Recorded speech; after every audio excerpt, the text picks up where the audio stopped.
to you. And I call the member for Hotham. My question is to the Prime Minister, and I refer to these reports today, which show that Australian federal police officers. The rule on props. I refer to reports today that some Australian federal police officers face pay cuts of up to $35,000 a year because of cuts to allowances for working late nights and weekends. Why is the Prime Minister cutting the pay of hard-working police officers who protect Australians at the same time as he's cutting the penalty rates of nearly 700,000 Australians? Why is the Prime Minister determined to cut the pay of Australians who work on Sundays? The member for Hotham's time has concluded. The Prime Minister or the Minister for Justice? Well, thank you, Mr Speaker. My government is absolutely committed to defending and supporting our national security agencies, the Australian Federal Police, the Security Service, the intelligence services, giving them support at a level they have never had before. I'll ask the Minister for Justice to respond to the question concerning the AFP pay. The Minister for Justice. The Minister for Justice has the call. Well, you've never seen a better example of the post-truth politics that occupies the minds of the Labor Party.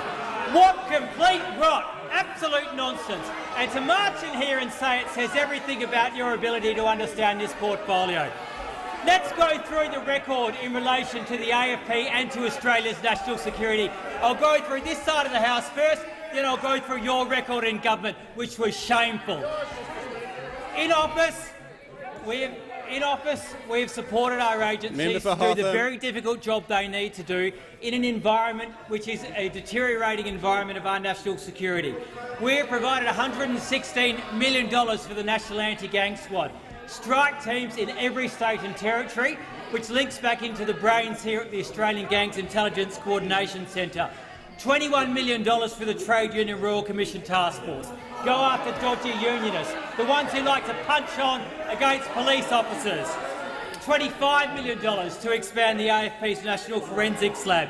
$15 million for the Fraud and Anti-Corruption Centre. $128 million for the Serious Financial Crime Task Force. $180 million for the protection, the specific protection of the AFP officers who protect us, their personal protection and also protecting their network of buildings around the country. Now let's compare and contrast what happened between 2007 and 2013. The Minister for Justice will resume his seat. Member for Jagga will cease interjecting the Leader of the Opposition on a point of order. On relevance, are you cutting the pay of our police officers, yes or no? Leader of the Opposition will resume his seat. Members on my right will cease interjecting. I have cautioned members, including the Leader of the Opposition, on points of order. Points of order are not an opportunity to repeat the question or to paraphrase the question. The Minister for Justice.